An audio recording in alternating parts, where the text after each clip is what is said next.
Alors, salam alaikum à tous et à toutes. J'espère que vous allez bien.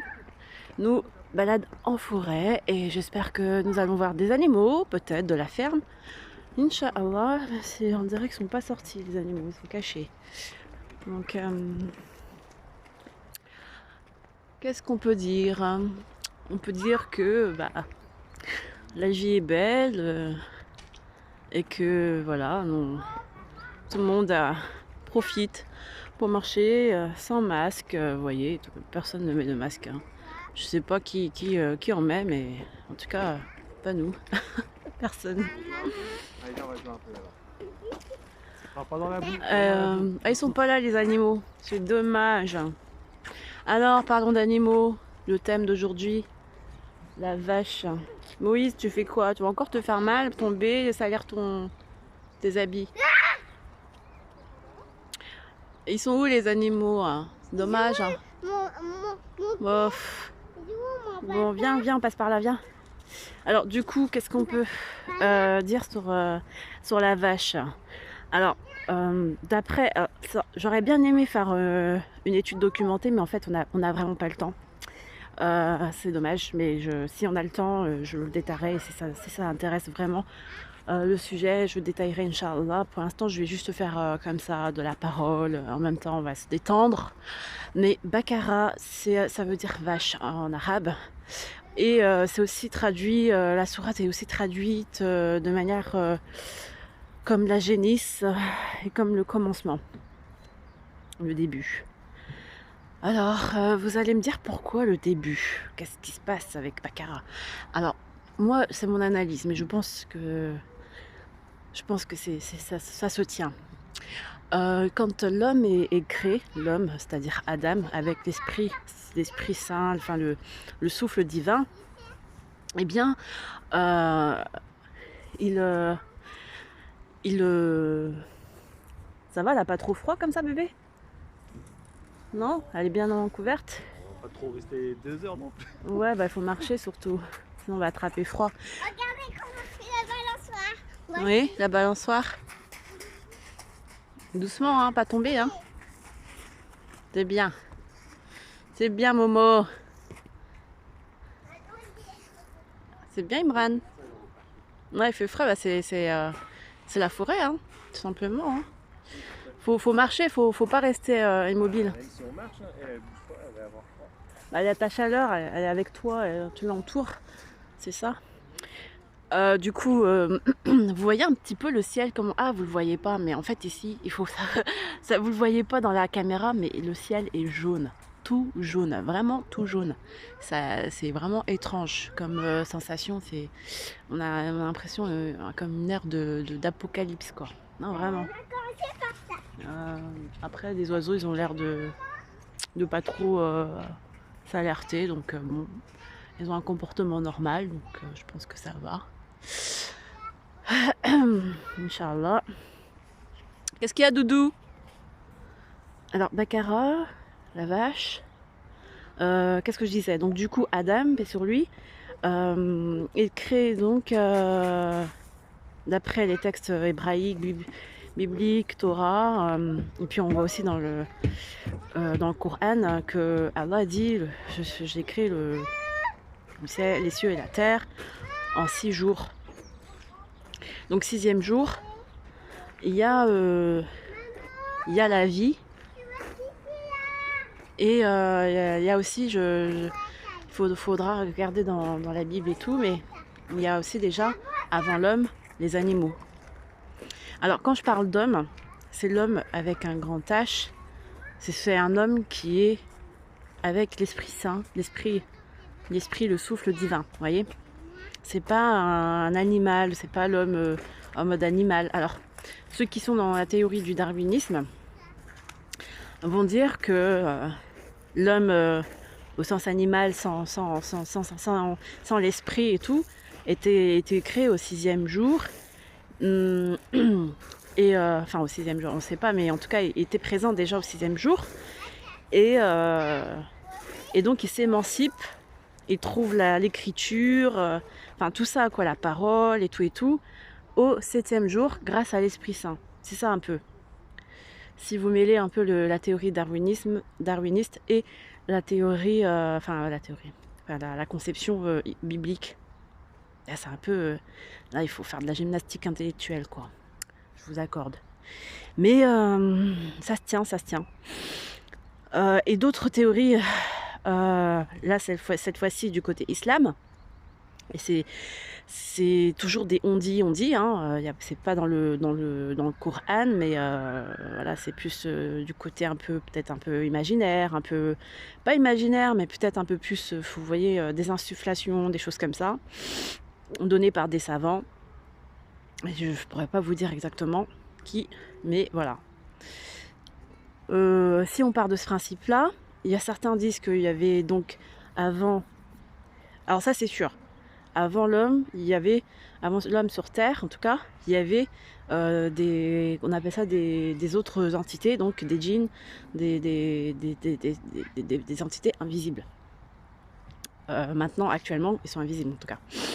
Et à l'époque, apparemment, Adam, lui qui avait le sens beaucoup plus affiné que nous, voyait ces entités-là, en fait. Pour nous, maintenant, ils sont invisibles. Mais peut-être à cette époque, il avait tous ses sens et tout, plein de trucs, plein de pouvoirs. Et peut-être qu'il voyait ces entités-là. Et ces entités-là, donc les djinns, étaient cachés dans des grottes, ils vivaient toujours en cachette. Donc c'est le côté un peu caché. C'est pour ça que djinn, ça veut dire invisible, mais ça peut aussi dire caché. Donc cachés, peut-être, ils sont restés reculés dans des grottes. Voilà, il y a cette théorie-là qui est aussi plausible. Et après, Adam donc, leur a proposé de sortir de leur grotte, de se mettre dans le monde visible, d'être plus visible et tout. Et donc, vu que Adam avait la parole et tout ça, donc il les a demandé s'ils voulaient venir avec lui et voilà, construire une société, une civilisation. Et eux, ils ont pas accepté, ils sont restés à l'écart, ils ont dit non. Donc du coup, c'est pour ça qu'il y a toujours cette rupture homme et djinn. Et donc, pourquoi je vais parler de ça? Donc ça, c'est la science du début. Ça fait trop bizarre, ça fait flipper en fait, cette atmosphère jaune et tout. Je vais rejoindre les enfants parce que ça fait un peu bizarre. Surtout dans la forêt là. Et donc, qu'est-ce que je voulais dire du coup? Donc l'homme a appris avec Adam, le premier homme, paix sur lui, qui a été doté de l'insufflation divine, de la parole, de la science, etc. Et donc il avait pour mission avec Ève, Hawa, paix sur elle, sa femme, de construire une société, une civilisation, de s'entretenir et voilà quoi, de vivre sur Terre du mieux possible avec les dons qu'Allah leur a donnés. Et donc, pour manger, il fallait bien qu'il y ait quelque chose avant. Enfin, je veux dire, ils ne sont pas venus comme ça. Il y avait bien des fruits, il y avait bien des choses, il y avait bien des animaux pour qu'ils s'entretiennent, qu'ils mangent, qu'ils s'alimentent, quoi. C'est normal, c'est logique. Donc, la vache était... Le bœuf, tout ça, on peut penser que tous ces animaux-là étaient là bien avant la venue d'Adam. Tout était prêt sur Terre pour la venue d'Adam et d'Ève sur Terre. C'est normal, paix sur eux. Donc... En fait, le B, quand vous parlez avec des juifs, des rabbins, etc., ils disent que les lettres d'alphabet, donc alif, bet, après je connais pas, je ne rappelle plus, mais en arabe c'est alif, B, T, C, voilà. Alors il y a alif qui est la première lettre comme Allah. Et Allah, de toute façon, ça a toujours été, mais il l'oublie, il ne veut pas le dire, mais ça a toujours été, Allah, ça a toujours été ça. Vous partez partout dans les communautés, c'est toujours Allah. Même les juifs au Maroc, ils disent Allah. C'est Dieu, c'est le nom, c'est son nom depuis toujours. La ilaha illallah, c'est ça, c'est depuis toujours. C'est pas une invention islamique mohamédienne, non. C'est même le prophète Moïse, paix sur lui, Moussa, paix sur lui, il disait à Allah. La ferme, mais la ferme, il n'y a pas d'animaux, mon chéri. Il n'y a pas d'animaux aujourd'hui. Ils sont rentrés dans leur maison. C'est dommage. Bah, c'est pas grave, tu peux jouer au toboggan, sauter, courir. Et donc, Le prophète Moussa, paix sur lui, il disait à Allah, je t'en prie, enseigne-moi quelque chose que je pourrais transmettre à mon peuple. Quelque chose de nouveau, de bien et tout. Et Allah lui répond, La ilaha illallah. Et il n'y a de divinité qu'en Allah, le seul qui mérite notre adoration. Et il le savait déjà. Et il dit à Allah, non, mais encore une autre parole à enseigner, quelque chose d'autre, de plus fort, enfin pas de plus fort, mais j'exagère un peu dans le, dans le récit, désolé, mais il dit quelque chose d'autre. Et Allah lui répond, La ilaha illallah. Et là, il a dit, d'accord, donc il a compris en fait. Il n'y a que ça, depuis toujours, La ilaha illallah, 19 lettres. Et ça, c'est une parole qui est vraiment magnifique, subhanallah, gloire à Allah, que depuis la nuit des temps, depuis Adam, voilà, paix sur lui. Donc, qu'est-ce qu'ils disent alors les rabbins? Ils disent que c'est pas la lettre A qui a commencé l'écriture. C'est pas la lettre A. Donc en fait, il faut savoir que dans la science des lettres, les lettres, c'est comme des entités qui se manifestent auprès d'Allah en fait. C'est comme si c'était des dessins animés en lettres. Vous voyez les lettres comme A, B, C, D, E, F, G. C'est comme si dans les dessins animés, vous les voyez, ils bougent, ils chantent A, B, C, D. Ben, il faut les voir un peu comme ça, entre guillemets. C'est une image. Alors du coup, la lettre B, bête, dans la lettre judaïque, elle a dit à Allah. Donc il y a d'autres lettres. Hein. Je crois qu'il y a la lettre, par exemple, Kof, qui est venue en premier se manifester devant Allah. Et Allah lui a dit non, toi t'es importante, mais pour la fin des temps. Tu restes tranquille, je t'appellerai plus tard. Pour le moment, c'est pas toi qui commencera. Et tout le monde était impatient, toutes les lettres étaient impatientes de commencer à venir, à dire voilà, je veux commencer, je veux être le boss, enfin voilà quoi, un peu l'image. Et Allah les refoule une à une. Et la première lettre donc qui est prise, c'est la lettre B, bête. Et ça donne le nom Bina, là, donc la beauté. Et c'est très important la beauté.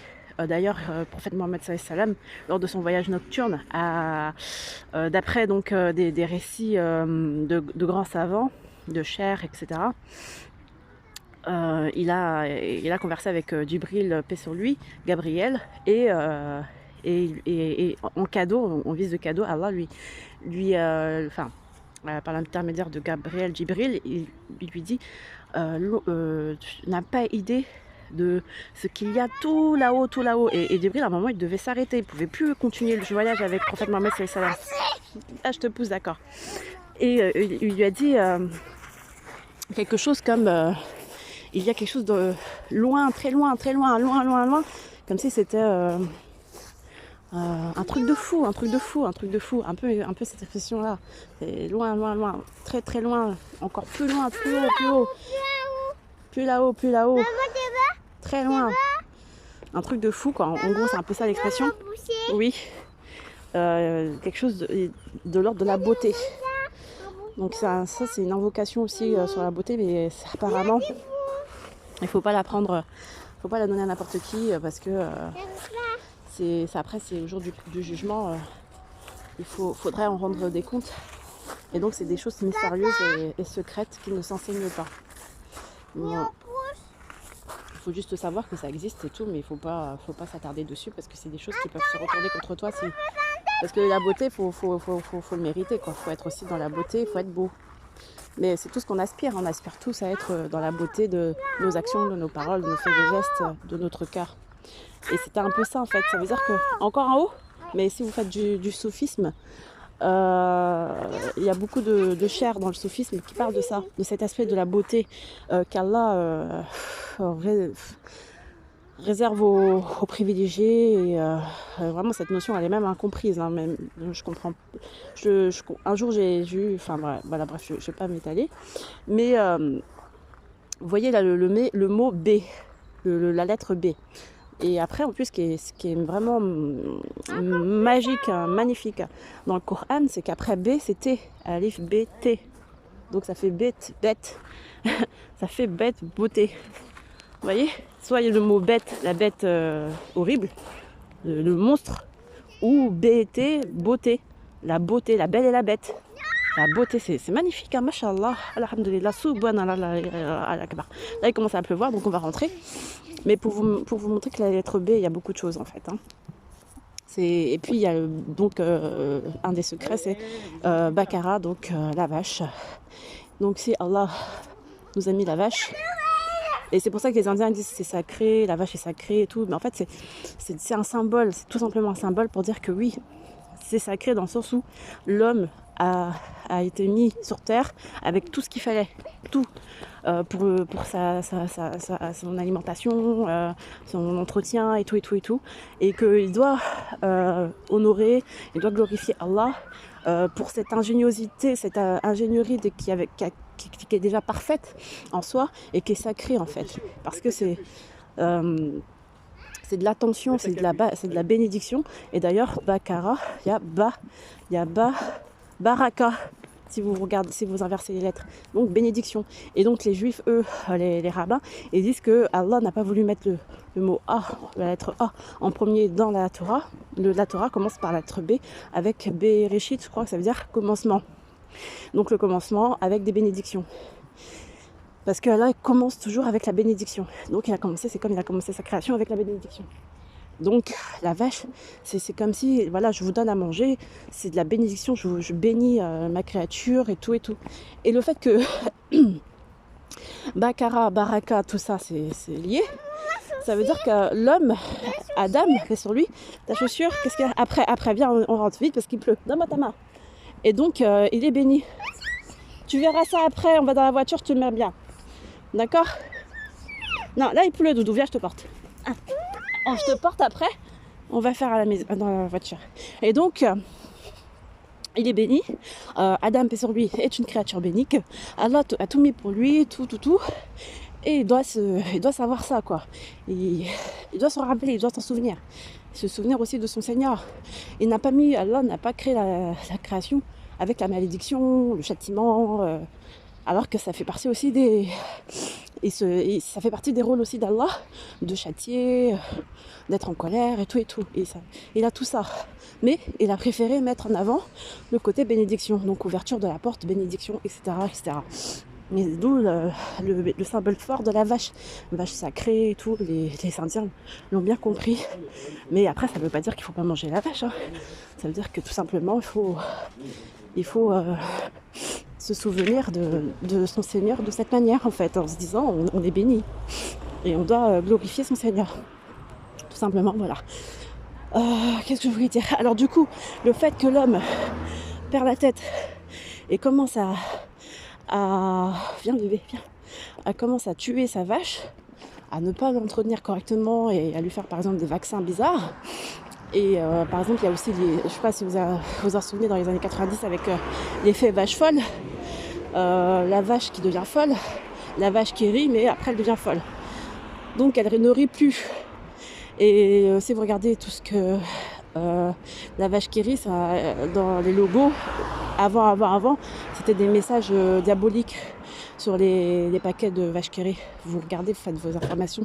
Donc ça veut dire que c'est un message fort contre l'humanité, contre l'homme. En fait, c'est comme s'ils voulaient leur malédiction. L'homme, avec tous ses côtés diaboliques et tout, le fait de faire du mal à la vache, c'est juste tout simplement un message symbolique pour rompre véritablement l'alliance avec son Seigneur Allah. Et espérer sa malédiction, c'est ça. Allez, salam.